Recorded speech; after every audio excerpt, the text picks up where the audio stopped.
ओम नमः शिवाय। हर हर महादेव। जैसा कि आप सभी लोग जानते हैं कि 3 जुलाई 2026 यानी शुक्रवार को पड़ रही है आषाढ़ मास की कृष्ण पक्ष संकष्टी गणेश चतुर्थी व्रत। और दोस्तों यह वह तिथि है जो आषाढ़ मास में पड़ने वाली सबसे बड़ी तिथि है, क्योंकि यह शुक्रवार के दिन पड़ रही है और इसका बहुत ही बड़ा और विशेष महत्व होता है। पूज्य गुरु जी ने कहा है कि अगर कभी भी मौका लग जाए और आषाढ़ महीने की चतुर्थी तिथि शुक्रवार को पड़ जाए तो आप लोगों 11 चावल के दाने का उपाय तो अवश्य ही करना चाहिए। इन दोनों का संयोग बहुत ही कम आता है। इसी के साथ में गुरु जी ने अपने शिव पुराण कथा में बताया है कि इस दिन आपको 11 चावल दाने का उपाय तो आपको अवश्य ही करना चाहिए, क्योंकि ऐसा दिन पूरे साल में सिर्फ एक ही बार आता है। और दोस्तों आप सभी लोग जानते हो कि शुक्रवार चतुर्थी तिथि का अगर सबसे बड़ा कोई उपाय है तो वह 11 चावल के दाने वाला उपाय। तो दोस्तों इस शुक्रवार चतुर्थी तिथि के दिन आप लोगों को इस 11 चावल दाने वाले उपाय को जरूर करना है। बहुत सारे लोग होंगे जिन लोगों ने इस उपाय को ना किया हो, मतलब पूरा साल निकल गया, उन्होंने किसी भी दिन इस 11 चावल के दाने वाले उपाय को ना किया हो। पर दोस्तों आपके पास एक आखिरी मौका बचा हुआ है जो कि 3 जुलाई शुक्रवार चतुर्थी तिथि के दिन है। तो इस दिन आप लोगों को इस वाले उपाय को जरूर कर लेना है। भले ही आप पूरे महीने भर इस उपाय को ना किया हो, पर अगर आपने इस आषाढ़ महीने की चतुर्थी तिथि के दिन अगर इस वाले उपाय को कर लिया तो आपको इस उपाय को करने का वह फल मिलेगा जिसकी आपने कभी कल्पना भी नहीं करी होगी। इसीलिए आप लोग इस वाले उपाय को एक बार जरूर कर लेना है ताकि आप लोगों के हाथ से यह मौका ना जा सके और आपको इस उपाय को करने का फल मिल सके। दोस्तों ये उपाय पंडित जी ने अपनी अभी की ही श्री शिव महापुराण की कथा में बताया है जी। इस उपाय को आज हम आपको बहुत अच्छे से समझाने वाले हैं। इस वीडियो को देखने बाद इस उपाय को समझने के लिए आपको कोई और वीडियो को देखने की जरूरत नहीं पड़ेगी। तो चलिए दोस्तों उपाय को शुरू करते हैं। देखिए ये इस आषाढ़ महीने के शुक्रवार चतुर्थी तिथि के दिन ये इतना खास होता है, इतना महत्वपूर्ण होता है, देखा गया है। कभी कभी बड़े बड़े पूजा पाठ अनुष्ठान से जो मनोकामना पूर्ण नहीं होते वो आषाढ़ महीने के शुक्रवार चतुर्थी तिथि के दिन एक छोटे से उपाय करने से ही आपकी मनोकामना पूर्ण हो जाती है। और बहुत सारे लोग इस उपाय को किया भी है और उनको इस उपाय को करने का फल भी जरूर मिला है। अगर आप लोग भी इस उपाय को करना चाहते हैं तो आप इस उपाय को पहले अच्छे से समझ लेना, सुन लेना, उसके बाद करना, आपको इस उपाय का फल जरूर मिलेगा। और इस उपाय को कर लेने से आपके घर में चाहे किसी भी प्रकार कि दुहक और समस्या क्यों ना चल रही हो, आपको उसका कारण भी नहीं पता है कि भाई ये समस्या किसका कारण से चल रही है, उसका भी कुछ कारण हो सकता है, जैसे पितृदोष हो सकता है या किसी भी तरह का मंगल दोष भी हो सकता है। तो इस दिन आप लोगों को ये वाला उपाय कर देगा कि आर बार बंतारा लेना है। ये एक ऐसा उपाय है जिस उपाय को अगर किसी विशेष दिन पर किया जाए तो भाई उस विशेष दिन का जो है वो तो हमें मिलता ही मिलता है, पर हमने उस दिन पर इस उपाय को किया है तो हमें उससे भी बड़ा फल मिलता है और फल बहुत जल्दी मिलता है, क्योंकि आप तो बहुत ही बड़े और विशेष पर कर रहे हो। तो चलिए अब उपाय के बारे में बात करते हैं, लेकिन उससे पहले आप लोगों को यह जानना आवश्यक है कि आखिर ये उपाय किस समय करना है, किसको करना है और कैसे करना है। तो चलिए हम आगे आपको वीडियो में एक एक करके बता देते हैं। लेकिन उससे पहले अगर आप लोग हमारे चैनल पर पहली बार आए हैं या फिर मेरी आवाज आज पहली बार सुन रहे हैं तो हमारे चैनल को सब्सक्राइब जरूर कर लेना और इस वीडियो को करके कमेंट बॉक्स में श्री शिवाय नमस्तुभयम ओम नमः शिवाय जरूर टाइप कर देना। तो दोस्तों इस 11 चावल के दाने वाले उपाय को हमें इस शुक्रवार चतुर्थी तिथि के दिन कैसे करना है, किसको करना है, किस समय करना है और कहां पर करना है, ये सारे सवालों के जवाब आपको इस वीडियो में मिल जाएंगे। और जो ये वीडियो देखेगा भाई उसको 11 चावल के दाने वाला उपाय जरूर करना चाहिए, क्योंकि इस दिन एक चावल के दाने का बहुत ही बड़ा और विशेष महत्व होता है। और जब बात आ जाए 11 चावल के दाने की तो यह सोने पर सुहागा वाली बात हो जाती है और ये एक बहुत ही बड़ा उपाय हो जाता है इस शुक्रवार चतुर्थी तिथि का। तो अब दोस्तों इस 11 चावल के दाने वाले उपाय को आखिर करना किसको है, सबसे पहले हम लोग वो बात जान लेते हैं। तो देखो घर की जो बड़ी माताएं बहनें होती हैं उन माताओं बहनों में से कोई भी एक बड़ी माता बहन इस वाले उपाय कर सकती है। और दोस्तों अगर आप चाहे तो अपने घर में से सभी सदस्यों को भी इस उपाय को करवा सकते हैं। अगर किसी व्यक्ति की खुद की कोई मनोकामना है, खुद की कोई दुख और परेशानी है जो कि वह अपने लिए ही करना चाहता है, इस वाले उपाय को तो वह खुद अपने लिए भी कर सकता है। बाकी अगर कोई घर में से ऐसा है जो कि अपने पूरे घर परिवार की सुख और शांति के लिए यह वाला उपाय करना चाहता है तो भाई वो भी कर सकता है, उसमें भी कोई दिक्कत वाली नहीं है। कहने का मतलब यह है कि इस उपाय को हर एक सदस्य भी कर सकता है और पूरे घर परिवार के सदस्य के लिए घर की बड़ी माताओं बहनों में से कोई एक माता बहन भी कर सकती है। माताएं बहनें अगर घर में उपस्थित ना हो या वो यह वाला उपाय ना कर पा रही हो तो फिर घर का कोई बड़ा सदस्य भी इस 11 चावल के दाने वाले उपाय को कर सकता है, चाहे फिर वो पुरुष ही क्यों ना हो, उसमें कोई भी दिक्कत वाली बात नहीं है। अब दोस्तों इस 3 बल के दाने वाले उपाय को हमें करना कहां पर है? हमें इसे शिव जी के मंदिर में जाकर करना है। बहुत सारे लोग प्रश्न करते हैं हर एक उपाय को करते समय क्या हम इस उपाय को घर पर कर सकते हैं? तो इस वाले उपाय को आप घर पर नहीं कर सकते हो। इस वाले उपाय को करने के लिए आपको शिव जी के मंदिर ही जाना पड़ेगा। उसके बाद में दोस्तों जो अगला प्रश्न निकल कर आता है वह ये आता है इस उपाय को लेकर कि आखिर इस उपाय को हमें किस समय करना है, सुबह के समय करना है कि शाम के समय करना है? तो देखो इस वाले उपाय को आप लोग सुबह के समय भी कर सकते हो और शाम के समय प्रदोष काल में भी कर सकते हो। अब अगर आप पूछो कि भाई सबसे उत्तम समय कौन सा रहेगा इस 31 चावल के दाने वाले उपाय को करने का, तो हम आपसे बस यही कहेंगे कि इस उपाय को आप सुबह के समय करेंगे तो ज्यादा बेहतर होगा। बाकी अगर प्रदोष काल शाम के समय भी करेंगे तो भी अच्छा होगा, उसमें कोई भी दिक्कत वाली बात नहीं है। तो अब दोस्तों अगली सबसे बड़ी और महत्वपूर्ण बात आती है, वह ये आती है कि सुबह अगर हम उपाय को करेंगे तो हमें कितने बजे से लेकर कितने बजे तक के बीच में करना है, और शाम के समय प्रदोष काल में करेंगे तो हमें कितने बजे से लेकर कितने बजे के बीच में करना है। तो देखो सुबह जितनी जल्दी हो सके आप उपाय को करने की कोशिश करना। बाकी अगर किसी कारणवश लेट भी हो जाओ थी, देर भी हो जाए तो 10 या 11 बजे तक भी आप उपाय कर लेना, पर 12 बजे से ज्यादा देरी ना हो, ठीक है, इस बात का ध्यान रखना। उसके बाद में दोस्तों अगर शाम के समय प्रदोष काल की बात करें, प्रदोष काल का जो समय है होता है वह शाम के 6 बजे से शुरू हो जाता है। मतलब शाम के 6 बजे से लेकर 7 बजे के बीच का जो समय होता है यह समय प्रदोष काल का समय होता है। पर अभी जो मौसम चल रहा है इस मौसम में जो है शाम बहुत देरी से होती है, तो आप इस उपाय को 7 या 8 बजे के बीच में भी कर सकते हो। मतलब शाम के 6 बजे से 8 बजे के बीच में आप कभी भी इस वाले उपाय को कर सकते हो, उसमें कोई भी दिक्कत वाली बात नहीं है। अब दोस्तों यहां पर इस उपाय को लेकर एक और सबसे बड़ी बात यह निकल कर आती है कि इस 11 चावल के दानों को हमें लेना कहां से होता है, और हमें इस उपाय को करने के साथ में क्या और कुछ भी सामग्री ऐसी होती है जो शिव जी के मंदिर लेकर जानी पड़ रहती है। तो देखो यहां पर हम आपको बता दें, सबसे पहले आप लोग ये जान लो कि ये जो 3 चावल के दाने वाला उपाय है, सिर्फ और सिर्फ आप उपाय की सामग्री लेकर कभी भी शिव जी के मंदिर मत जाना, क्योंकि हमें भगवान के सामने ये नहीं दर्शा है कि अगर हम भगवान शिव जी के मंदिर आए हैं तो अपने फायदे के लिए आए हैं।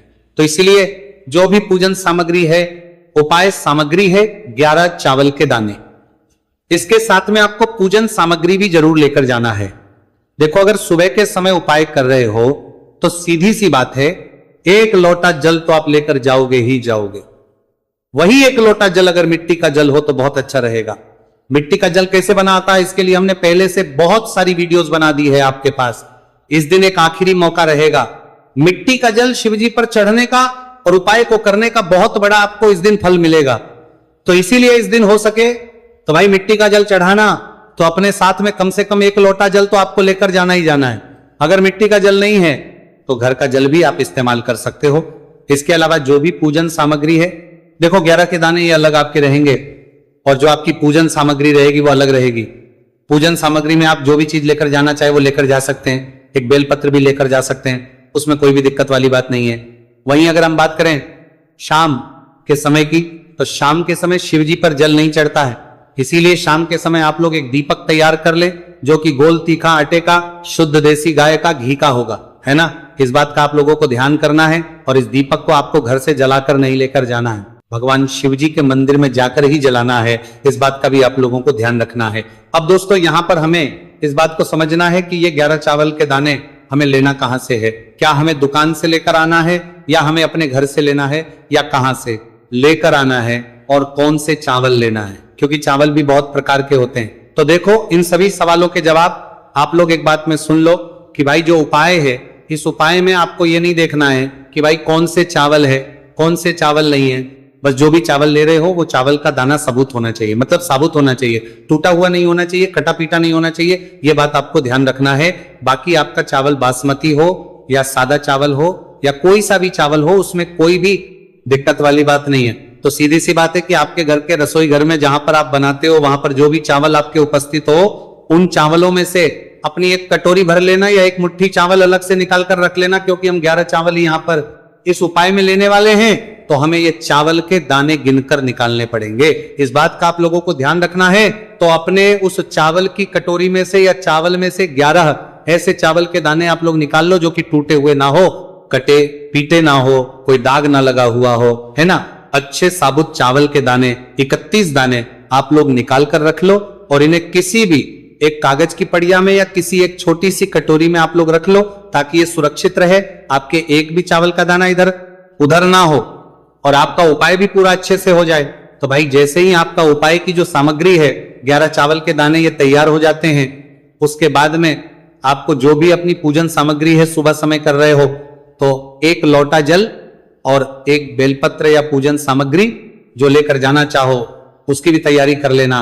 और शाम के समय जा रहे हो तो भाई अपना जो दीपक है उसे तैयार कर लेना, ठीक है। और उपाय को करते समय शुद्धता का विशेष रूप से ध्यान रखना, ठीक है। सुबह सुबह स्नान करने के बाद ही उपाय को करने की आप लोग तैयारी करना।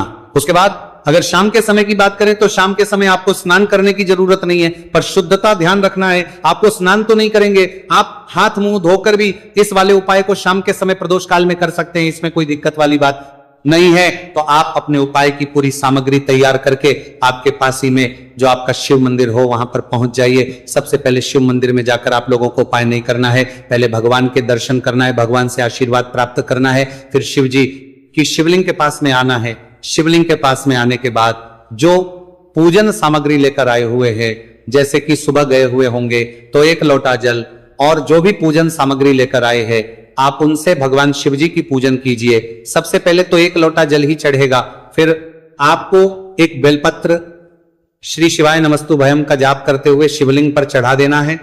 उसके बाद में आपकी पूजन सामग्री चढ़ेगी। उसके बाद में अगर दोस्तों शाम के समय अगर आप इस उपाय को कर रहे हो तो अपने साथ कम से कम एक जो दीपक है गोल बाती का जो आप अपने साथ में लेकर गए हो, उस दीपक को मंदिर में जाकर अपनी माचिस से जलाना है और उस दीपक को शिवलिंग के पास में रखना है, ठीक है। इस दीपक को रखने के बाद ही आप लोगों को अपना ये वाला उपाय शुरू करना है और दीपक को ज्यादा पास में मत रखना, वैसे भी गर्मी पड़ रही है, भगवान शिव जी को आंच नहीं लगनी चाहिए, है ना। तो भाई जैसे ही आपकी पूजा अर्चना हो जाती है आप भगवान शिव जी को प्रसन्न कर लेते हैं। उसके बाद शिवलिंग के पास ही में आप कहीं पर बैठ जाइए, सामने या आसपास जिस जगह पर आपको बैठना हो वहां पर बैठ जाइए और अपने वो 11 चावल के दाने अपने सामने निकाल कर रख लीजिए, क्योंकि अब यहां पर उपाय को यहां पर करने की आपको तैयारी करना है। और इस तरीके से जब आप उपाय करेंगे, पूजन सामग्री करने के बाद, पूजन अर्चना करने के बाद, तो आपको उपाय का फल बहुत जल्दी और बहुत होकर मिलेगा। तो अपने चावल के अपने सामने निकाल कर तैयार कर लेना है। अब देखिए दोस्तों, इस प्रकार से आटे का दीपक तैयार करने के बाद इसी के साथ में आपको एक चुटकी हल्दी भी लेनी होगी। अब ये दोनों ही सामग्रियां लेकर के आपको पहुंच जाना है अपने ही घर में तुलसी जी के पौधे के पास में। देखिए कई लोग कमेंट करके पूछ रहे हैं कि क्या हम तुलसी जी के पौधे के वहां पर, हमारे घर में जो तुलसी जी का पौधा है वह सूख चुका है, तो वहां पर भी इस उपाय को कर सकते हैं। तो हाँ बिल्कुल, आप इस उपाय को जो आपके घर में तुलसी जी का पौधा है वहीं पर आपको ये उपाय करना है। देखिए सबसे पहले तो आपको ये जो उपाय है सूर्यास्त के बाद यानी कि रात्रि के समय में ही करना होगा। अब देखिए सबसे पहले आपके पास जो एक छुटकी हल्दी है उसे आपको तुलसी जी के पौधे में डाल देना है।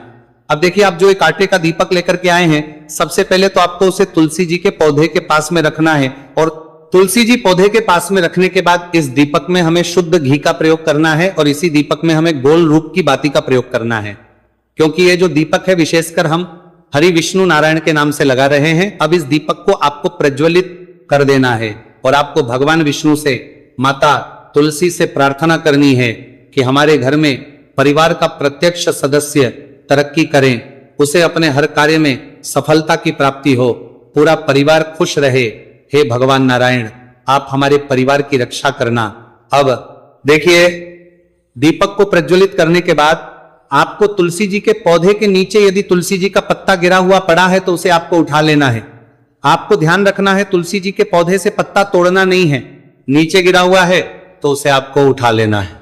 अब देखिए, आपके घर में भगवान विष्णु की, भगवान श्री राम की या फिर भगवान श्री कृष्ण की, यानी कि श्री विष्णु के किसी भी अवतार की प्रतिमा लगी हुई है तो वहां पर आपको जाना है और आपको थोड़ी सी चीनी या फिर मिश्री आपके घर में हो तो उनका भोग आपको भगवान विष्णु के सामने लगाना है और जो आप तुलसी जी का पत्ता लेकर के आए हैं उसे भी आपको उसी भोग में डाल देना है। अब देखिए, थोड़ी सी देर इस भोग को वहीं पर रखे रहने देना है। फिर इस भोग को आपको अपने घर के परिवार के प्रत्येक सदस्य को प्रसाद स्वरूप प्रदान करना है। यकीन, इस उपाय को करने से आपके परिवार का प्रत्येक सदस्य हमेशा तरक्की पर रहता है और आपके परिवार में हमेशा खुशियां बनी रहती हैं। तो इस प्रकार से आपको पहला उपाय कर लेना है। अब हम जानते हैं दूसरे उपाय के बारे में। देखिए, ये जो उपाय है विशेषकर धन की प्राप्ति के लिए है, मां लक्ष्मी को प्रसन्न करने के लिए है और विशेषकर शुक्रवार चतुर्थी तिथि की रात्रि में ही आपको यह उपाय करना है। देखिए, सामने आपको एक दीपक दिखाया जा रहा है, तो आपको एक दीपक लेना है। दीपक आप मिट्टी का भी ले सकते हैं, आटे का भी ले सकते हैं। अब देखिए, इस दीपक में आपको शुद्ध घी का प्रयोग करना होगा और इस दीपक दत्त में आपको विशेषकर मोली वाला जो धागा आता है, लाल रंग का कलावा का धागा जिसे हम कहते हैं, उसकी बात ही आपको इस दीपक के अंदर प्रयोग करनी है, यानी कि लंबी बाती का आपको इस दीपक के अंदर प्रयोग करना है। अब देखिए, ये जो दीपक है आज रात्रि में लगभग 8 बजे के लगभग आपको ये जो दीपक है तुलसी जी के पौधे के पास में प्रज्वलित कर देना है। दीपक की जो बाती है उसका मुख आपको उत्तर दिशा में रखना है, इस बात का ध्यान रखना है। और आपको ओम महालक्ष्मी नमः इस मंत्र का लगातार जाप करते रहना है। देखिए, इस मंत्र का आपको 11 बार या फिर 108 बार जाप करने के बाद तुलसी जी के पौधे के नीचे से थोड़ी सी मिट्टी उठानी है। देखिए, आपको पता है कि अभी आषाढ़ के पवित्र दिन चल रहे हैं और आषाढ़ मास के दिनों में यदि आप शुक्रवार चतुर्थी तिथि के दिन तुलसी जी की मिट्टी रात्रि के समय में लेते हैं तो इससे आपके जीवन के जो सारे संकट है वह समाप्त होते हैं। अब देखिए, आपको एक गिलास लेना है, उसमें आपको जल पार करता है भरना है और जो आपने तुलसी जी की मिट्टी ली है सबसे पहले तो उसे आपको उससे गिलास के अंदर डाले और इसी के साथ में आपको एक चुटकी हल्दी भी उस पात्र के अंदर डालनी है। अब देखिए, इस जल का छिड़काव आपको अपने पूरे ही घर में करना है। देखिए, जल का छिड़काव आपको अपने घर के प्रत्येक कोने में करना है, मुख्य द्वार पर करना है, प्रत्येक कमरे में करना है, केवल शुद्ध स्थानों को आपको छोड़ना है। बाकी आपको प्रत्येक कोने में, प्रत्येक कमरे में जहां आप धन रखते हैं, चाहे रसोई घर हो, वहां पर आपको इस जल का छिड़कावा करना है।